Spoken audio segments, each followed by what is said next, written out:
The deep space ship called Eternal Light had been traveling through the empty parts of the spiral corridor for nearly 3 cycles.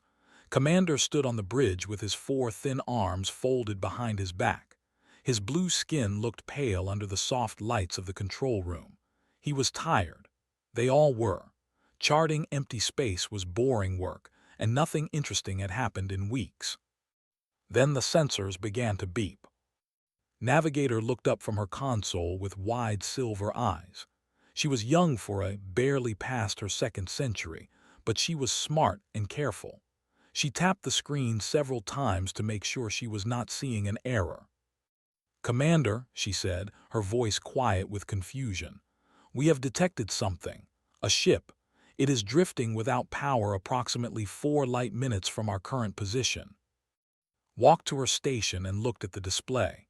The shape on the screen was unlike anything in records. It was large and angular, built with hard lines and sharp edges. There was no beauty in its design. It looked like something made for war. "Can you identify the vessel?" asked. Shook her head. "I have searched every database in the Alliance archives. There is no match. The construction materials are primitive. Iron alloys, carbon composites, and some kind of ceramic plating I cannot identify. This ship was not built by any known species." Felt a cold feeling spread through his chest. He had served in the fleet for over 400 years. He had seen strange things in the darkness between stars, but something about this ship made him afraid in a way he could not explain. "What about its origin?" he asked. "Can you trace where it came from?"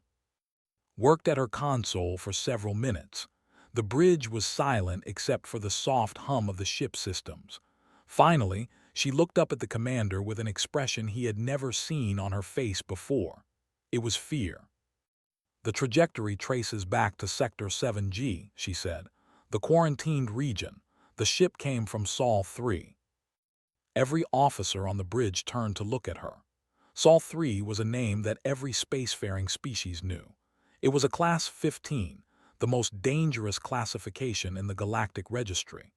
The planet had extreme temperature changes that could shift by 50 degrees in a single day. It had a corrosive atmosphere filled with oxygen that would burn the lungs of most species.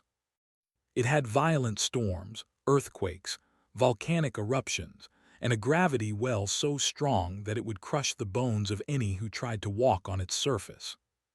The Galactic Council had quarantined the Sol system thousands of years ago. They had classified it as permanently uninhabitable. No intelligent life could possibly evolve there. The conditions were simply too harsh. And yet here was a ship. Stared at the display for a long time. He thought about the protocols. Contact with anything from a Class 15 world was strictly forbidden. The safe choice would be to leave this ship where it was and report its location to the Council. Let someone else deal with it. But had not become a commander by making the safe choice. "Scan for life signs," he ordered. The science officer, a nervous young male named, ran the scan 3 times before he believed the results. "There are life signs aboard," he said. "Faint but present. I count approximately 90 biological signatures. They appear to be in some kind of low-power state, perhaps hibernation or extreme fatigue. 90 survivors. 90 beings from a world that should not have produced intelligent life at all." Thought about what the Council would say. He thought about the laws he would be breaking.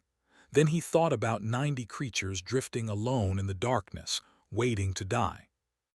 "Helm, bring us alongside the vessel," he said. "Maintain a distance of 500 meters. I want a full security team assembled in the docking bay." The helm officer hesitated. "Commander, the protocols clearly state that we should not approach any object from a quarantine system. If the Council learns of this action, you could face severe punishment." "I am aware of the protocols," said calmly. "I am also aware that there are living beings on that ship who need help. We do not leave others to die in the void. Carry out my orders." The ship moved slowly toward the drifting vessel. As they got closer, the details became clearer on the main display. The hull was covered with scorch marks and blast damage. Someone had attacked this ship. The battle had been fierce, and the ship had barely survived. Strange symbols were painted on the bow in white letters. The translation software could not process them, but them down carefully. USS Resolute. "What do you think it means?" asked. "I do not know," replied, "but I intend to find out." In the docking bay, Lieutenant was assembling her team.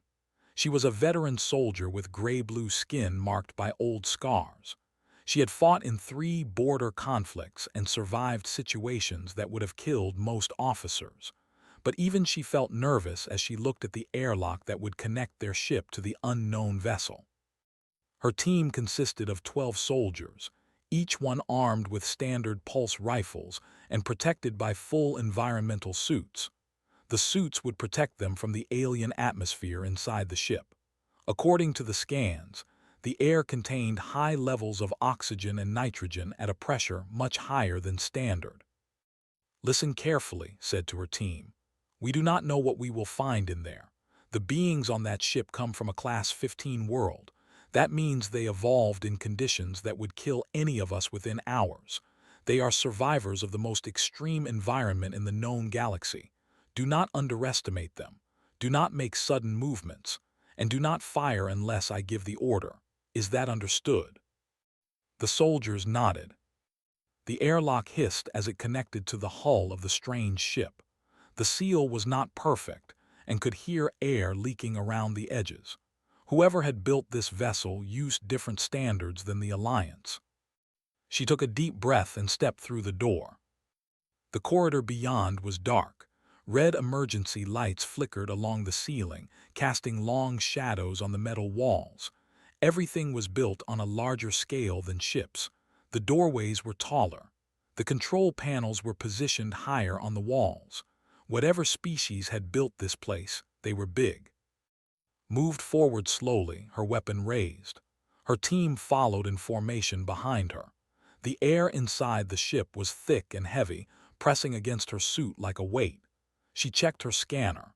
The nearest life signs were approximately 200 meters ahead, near what appeared to be an engineering section. She did not know it yet, but she was about to make first contact with the most dangerous species the galaxy had ever seen. And nothing would ever be the same again. The corridors of the USS Resolute felt like a tomb. Lieutenant moved through the darkness with her weapon raised, her silver eyes scanning every shadow. The red emergency lights gave everything a blood-colored glow that made her skin crawl. She had been in dangerous places before, but nothing had ever felt like this. The air was thick and heavy. Her environmental suit worked hard to keep her comfortable, but she could still feel the pressure pushing against her chest. The oxygen levels in this atmosphere would be toxic to most species in the galaxy, but the beings who built this ship breathed it every day. Her team moved in tight formation behind her. Nobody spoke. The only sounds were the hum of their suits and the distant groaning of the damaged ship. Something in the lower decks was still burning, could smell smoke even through her filters. They found the first body near a junction in the corridor. Held up her hand and the team stopped. She knelt down beside the corpse and studied it carefully. The being was bipedal with 2 arms, 2 legs, and a single head. Its eyes were closed and its face was peaceful, as if it had simply gone to sleep. But the massive wound on its chest told a different story. The creature had pale skin and short brown hair on its head. Its hands had 5 fingers each, short and blunt with flat nails at the ends. Looked at its face and saw that it had forward-facing eyes, the mark of a predator species. Its mouth was slightly open and she could see teeth inside. Some of them were pointed. "What kind of being is this?" one of her soldiers whispered. "I do not know," replied, "but it evolved on a Class 15 world. That means it is built to survive things that would kill us instantly." She examined the uniform the creature wore. It was dark blue fabric with strange symbols on the shoulders. There was a name tag on the chest, but she could not read the alien writing. She took images of everything and sent them back to the eternal light for analysis. "The nearest life signs are still ahead," she said. "Stay alert. If there are survivors, they may be hostile." They continued through the ship. Every room they passed told a story of violence and desperation. Walls were scorched by weapons fire. Equipment had been smashed or blown apart. In one section, found marks on the floor where something heavy had been dragged. She did not want to think about what that meant. The deeper they went, the more bodies they found. All of them were the same species. Some had died from their wounds. Others looked like they had simply collapsed from exhaustion. These beings had fought hard to survive. They had fought until their bodies could not continue. Then heard something that made her freeze. Footsteps, heavy and slow, coming from the corridor ahead. She raised her weapon and her team did the same. 12 pulse rifles pointed at the darkness, ready to fire at the first sign of threat. The footsteps grew louder, closer. Could hear breathing now, deep and ragged, like someone who had been running for a long time. A figure appeared at the end of the corridor. It was tall, much taller than any, nearly 2 meters in height. Its shoulders were broad and its body was thick with muscle. The creature had dark brown skin and black hair cut short against its skull. Its eyes caught the red emergency light and reflected it back like an animal in the darkness. It wore the same blue uniform as the corpses, but this one was torn and stained with dried blood. In its hands, it carried a weapon unlike anything had ever seen. It was metal and black, shaped like a tube with a handle. The creature pointed it directly at her chest. For a long moment, nobody moved. His finger rested on the trigger of her pulse rifle. She could fire first. She could probably kill the creature before it had time to react, but something stopped her. Maybe it was the look in the creature's eyes. It was not the look of a mindless predator. It was the look of someone who was scared and desperate and determined to protect whatever remained of his people. The creature spoke. The words were harsh and strange, full of hard sounds that the language did not have. His translator struggled to process them, clicking and humming as it worked. Finally, it produced a rough translation. "Who are you? What have you done to my ship?" Lowered her weapon slightly. Not all the way, but enough to show that she was not going to attack first. "We are from the vessel Eternal Light," she said slowly, letting her translator convert her words into the creature's language. "We detected your ship drifting in space. We came to help." The creature stared at her. Its eyes moved across her body, taking in her blue skin, her 4 arms, her silver eyes. She saw confusion on its face, then disbelief, then something that might have been hope. "Help," the creature repeated. "You came to help." "Yes, our medical teams are standing by. We can treat your wounded if you allow us." The creature lowered its weapon, not all the way, but enough to show that it understood. It took a deep breath and its shoulders dropped slightly, realized that this being had been carrying a terrible weight for a long time, the weight of keeping its people alive against impossible odds. "My name is Cole," the creature said. "I am the highest-ranking officer still alive on this ship. We have 93 survivors. Most of them are wounded. Some of them are dying. If you can really help us, then please, do it quickly." Felt something change in that moment. She had come aboard this ship expecting to find monsters. Instead, she had found people. Different from her in every physical way, but people nonetheless. Scared and hurt and hopping for rescue. "Bring your wounded to this location," she said. "Our doctors will do everything they can." Nodded, he turned and spoke into a small device on his wrist. His voice echoed through the ship, speaking words that's translator rendered as, "All hands, this is Cole. We have contact with a friendly vessel. They are here to help. I repeat, they are here to help. Bring everyone to Section C. It is over. We made it." Heard sounds throughout the ship, doors opening, footsteps moving, voices calling out in that strange, harsh language, and somewhere in the distance she heard something else, something she had not expected. Crying. The survivors of the USS Resolute were crying, not from pain or fear but from relief. They had been drifting in the void for weeks, waiting to die. And now, against all odds, someone had found them. Opened a channel to Commander. "Commander," she said quietly, "you need to see this. I cannot explain it in words, but I think everything we believed about Class 15 worlds was wrong." On the bridge of the Eternal Light, listened to her report with growing amazement. He had expected to find monsters aboard that ship, creatures of pure survival instinct, dangerous and unpredictable. Instead, his officer had found something far more surprising. She had found humanity.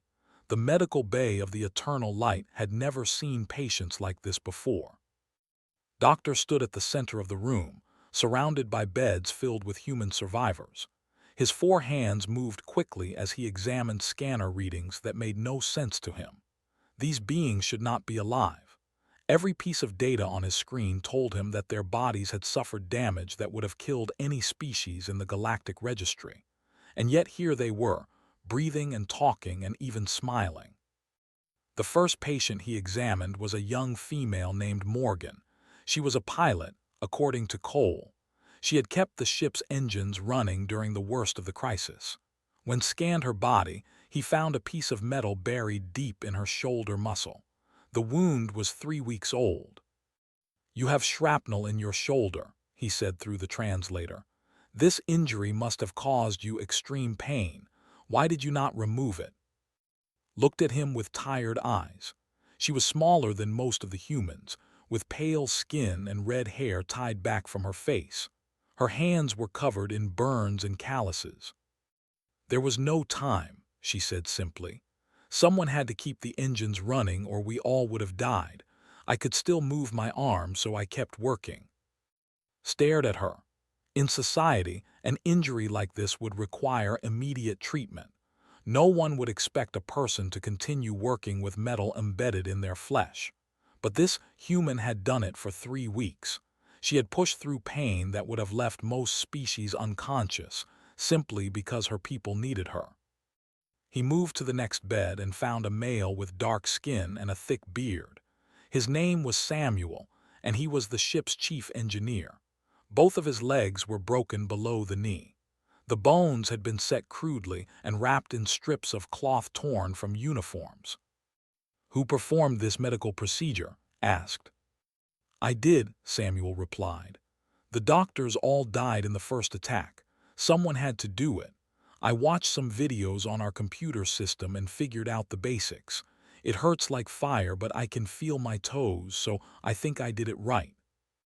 Did not know what to say. This man had set his own broken bones using information from a computer. He had performed surgery on himself without any medical training. The healing was imperfect and would require proper treatment to fix, but the bones were aligned well enough that he would walk again someday. These beings were not just survivors, they were impossible. In the commander's quarters, sat across from Cole. The human captain looked exhausted. Dark circles surrounded his eyes and his uniform hung loose on his body. He had lost weight during the weeks of drifting, but his voice was steady as he told his story. "We left Earth 18 months ago," said. "The USS Resolute was part of a deep space exploration mission. Our government had just developed faster-than-light travel. We wanted to see what was out there. 340 crew members. Scientists, engineers, soldiers, pilots. The best people humanity had to offer." Listened carefully. Sat beside him, recording every word. "What happened to your ship?" asked. His face grew dark. "We encountered something in deep space, a tear in the fabric of reality. Our scientists called it a spatial anomaly. It pulled us in before we could escape. When we came out the other side, we were somewhere else entirely. Thousands of light years from home, in a part of space we had never seen." He paused and took a deep breath. "There was a fleet waiting for us. We do not know who they were. They did not try to communicate. They just opened fire. We fought back, but our weapons were nothing compared to theirs. The battle lasted 6 hours. By the end, 247 of my people were dead. The The ship was crippled. Life support was failing. We had no idea where we were or how to get home. Leaned forward. How did you survive for 3 weeks with so much damage? We rationed everything, said. Food, water, air, power. We shut down every system we did not absolutely need. We sealed off the damaged sections and lived in the parts of the ship that still had atmosphere. When someone died, we stored their body in the cold sections so they would not use up our oxygen. He looked down at his hands. Some people gave up. They wanted to use the last of our power to send a message home, even though we knew it would take decades to arrive. They wanted their families to know what happened to us, but I told them no. I told them we were not going to die out here. I told them that as long as one of us was still breathing, we would keep fighting. Studied the human carefully. Cole was not a large man by human standards. He was not the strongest or the fastest among his crew, but there was something in his eyes that recognized. It was the look of a true leader, someone who carried the weight of his people on his shoulders and refused to let them fall. Your species is remarkable, said quietly. I have studied the data on the conditions there would kill any within hours. The temperature extremes, the atmospheric composition, the gravity, the radiation from your sun. Everything about your planet is hostile to life. Smiled slightly. It was a tired smile, but there was pride in it. Earth is our home, he said. It made us what we are, strong, stubborn, impossible to kill. We evolved fighting every day just to stay alive. We learned to adapt to anything, to survive anything. And when we finally looked up at the stars, we brought all of that with us. Your people could have died 100 times over, said. How did you keep going? Thought about the question for a long moment. Hope, he said finally. We had hope. Even when things were at their worst, we believed that something would change, that someone would find us, that we would find a way. Humans do not give up easily. It is not in our nature. We will keep fighting until our hearts stop beating, and sometimes even after that. Made a decision in that moment. He had spent his life following rules and protocols. He had always done what the Galactic Council told him to do, but some things were more important than rules. Cole, he said formally, on behalf of the people, I offer you and your crew sanctuary. We will repair your ship, heal your wounded, and help you find your way home. You are no longer alone. His eyes filled with tears. He tried to speak, but no words came out. Instead, he simply nodded. For the first time in 3 weeks, the humans of the USS Resolute had reason to believe they would survive. And somewhere in the galaxy, the powers that had attacked them were about to learn a very important lesson. Humanity was not easy to kill. The Grand Assembly on Prime was the largest structure in the known galaxy. It was a dome of crystal and metal that stretched 5 kilometers in every direction, built to hold representatives from over 4,000 species. Today, every seat was filled. The emergency session had been called to discuss a matter that had not occurred in 10,000 years. First contact with a new intelligent species. High Counselor stood at the central podium. He was ancient, even by the standards of his long-lived species. His shell was dark and cracked with age, and his 6 legs clicked nervously against the floor. Behind him, a massive holographic display showed images of the USS Resolute and its human crew. Members of the Galactic Council, began, his translator rendering his clicks and buzzes into common speech. We face a crisis unlike any in our history. A vessel has emerged from Sector 7G, the quarantined region containing Sol 3, a Class 15, and aboard that vessel we have found intelligent life. Murmurs spread through the assembly. Many representatives had already seen the reports, but hearing it spoken aloud made it feel more real. Let me be clear about what this means, continued. Class 15 worlds are considered uninhabitable by all scientific standards. The conditions on Sol 3 include temperature variations of over 100 degrees, a corrosive oxygen atmosphere, dangerous levels of solar radiation, extreme gravity, and constant natural disasters. Nothing should survive there. And yet, Not only has life survived, it has evolved intelligence, built technology, and developed faster than light travel. He paused and let his words sink in. These humans are predators. Their biology confirms this beyond any doubt. Forward-facing eyes for tracking prey, teeth designed to tear flesh, bodies built for endurance hunting. They are the product of a world that kills the weak without mercy. They are, in every possible sense, the most dangerous species we have ever encountered. Ambassador rose from her seat in the delegation. She had spent weeks with the humans aboard the medical station. She had learned their language, studied their history, and come to understand them better than anyone else in the galaxy. "With respect, High Counselor," she said, her voice calm but firm. "I have lived among these beings. They are not monsters. Yes, they evolved as predators. Yes, there is hostile beyond imagination. But they have also developed art, music, philosophy, and complex ethical systems. They care for their sick and elderly. They form deep emotional bonds with one another. They have even been known to adopt and care for other species as companions." Counselor's mandibles clicked with annoyance. A clever mask. Predators are patient.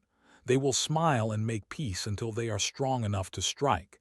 History teaches us this lesson again and again. "History also teaches us that we were wrong about the," replied, and the crayon, all species we once considered too dangerous to contact, and all of whom became valuable members of our community. The debate raged for hours. Some representatives called for immediate action. They wanted the Sol system permanently quarantined, with military patrols to ensure that no human vessel ever left again.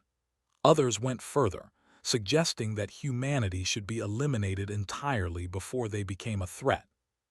But there were also voices of caution, younger species who remembered their own struggles for acceptance, scientists who were fascinated by humanity's remarkable biology, philosophers who argued that judging an entire species based on fear was the worst kind of prejudice.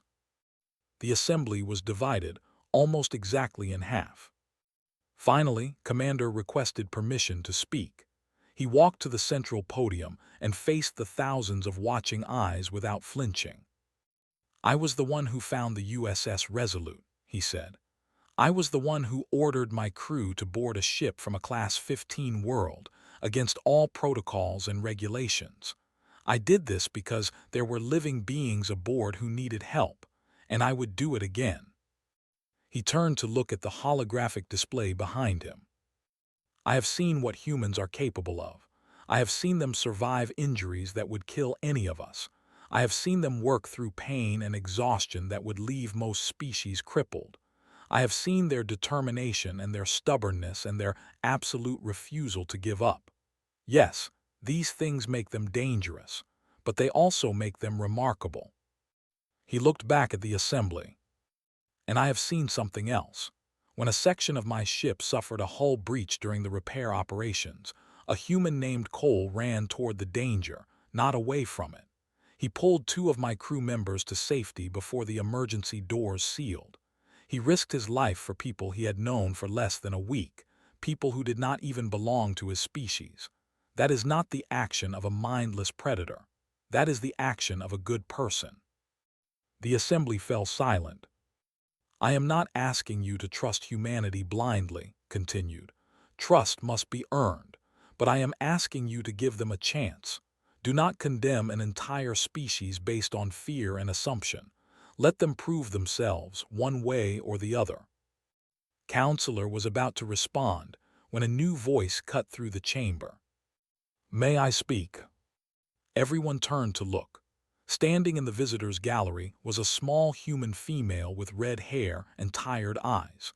Morgan had been brought to the assembly at request, as a witness to humanity's character. The counselor hesitated, then nodded. "You may speak, human." Walked slowly to the central podium. She looked tiny standing there, surrounded by thousands of alien beings who held the fate of her species in their hands. But her voice did not shake. "I know what you see when you look at us," she said. "You see danger. You see predators from a death world. You see everything that could go wrong if you let us into your community, and I understand why you are afraid. We would be afraid too if we were in your position." She paused and looked around the assembly. "But here is what I want you to understand about humans. We did not come to space because we wanted to conquer. We came because we were curious. We looked up at the stars and wondered what was out there. We wanted to learn. We wanted to explore. We wanted to meet new friends." Her voice grew stronger. "Our ship was attacked without warning by forces we did not know. 247 of my friends died in that battle. And yet when your people found us, we did not attack them. We talked to them. We trusted them because that is who we are. We are not perfect. We have made terrible mistakes in our history, but we learn from those mistakes. We try to be better, and we never ever give up." She took a deep breath. "All we ask is for a chance to prove that we can be good neighbors, a chance to show you that we are more than our biology, a chance to earn your trust the same way we hope to earn your friendship." The assembly was silent for a long moment. Then slowly, Counselor spoke. "We will vote." The results came in 3 hours later. By a margin of just 17 votes, humanity was granted provisional contact status. They would be observed for 10 years, during which time they would have the opportunity to prove themselves. It was not full acceptance, but it was a beginning. And for Morgan, standing alone in the greatest hall in the galaxy, it was enough. 5 years had passed since the vote in the Grand Assembly. The galaxy had changed in ways that no one could have predicted. Human vessels now traveled the trade routes of the spiral corridor, their angular ships standing out among the elegant curves of Alliance designs. They were crude machines by galactic standards, built with heavy armor and powerful engines that seemed excessive to most species. But they were tough. They could take punishment that would destroy sleeker vessels. And the beings who crewed them had earned a reputation that spread from one end of known space to the other. If you needed something delivered through dangerous territory, you hired a human crew. If your station was threatened by pirates, you called for human security contractors. If you had a problem that seemed impossible to solve, you found a human and asked for their help. Because humans never gave up. They never surrendered. They kept fighting until the job was done, no matter what it cost them. Cole had returned to Earth as a hero. The story of the USS Resolute had spread across the planet, inspiring millions of people to look up at the stars with new hope. He could have retired. He could have spent the rest of his life giving speeches and attending ceremonies. Instead, he had taken a new job as the lead coordinator for humanity's interstellar relations. It was difficult work. Many species in the Alliance still feared humanity. They looked at the humans and saw predators from a death world, dangerous animals pretending to be civilized. Every mistake a human made, every conflict that arose, was used as evidence that humanity could not be trusted. But was patient. He understood that trust could not be demanded. It had to be built, one small action at a time. So he worked with diplomats to resolve trade disputes. He sent human engineers to help rebuild a colony that had been devastated by a natural disaster. He organized cultural exchange programs that brought young humans and aliens together to learn from each other.